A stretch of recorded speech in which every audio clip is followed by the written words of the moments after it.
Magluto na naman ng panghapunan. Nagluto si Habi Labi ng meatloaf.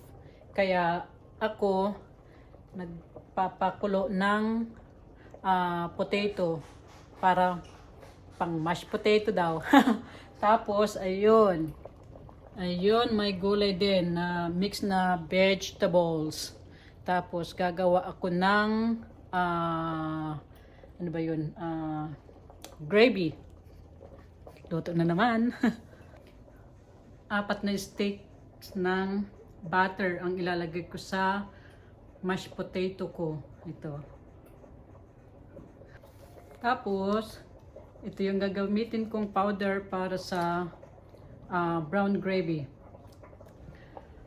Ready na itong potato natin, kaya tatanggalin ko ng tubig. Ayun na yung ating potato.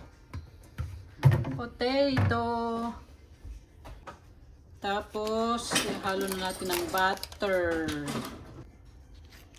Ito pang isa. 2 lang daw palang gagamitin.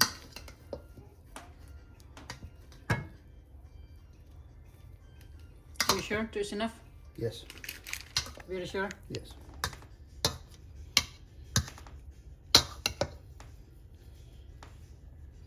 What else you gonna put?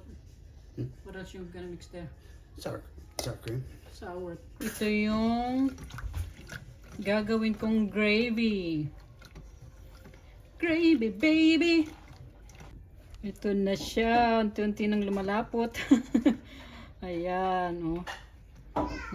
Ready na ang aking gravy. Kainan na. Salin ko siya dito. Ayan. Luto na yung ano ko, vegetables. Mixed vegetables. Ayan. Ito na yung mixed vegetable ko. Ready to eat na, mga idol. Ayan yung ginawa ni Habi Labi na meatloaf, right? Yeah. Sa meatloaf. Ayan na. Ground beef siya. Gawa siya sa ground beef. Itong aming hapunan. Yummy!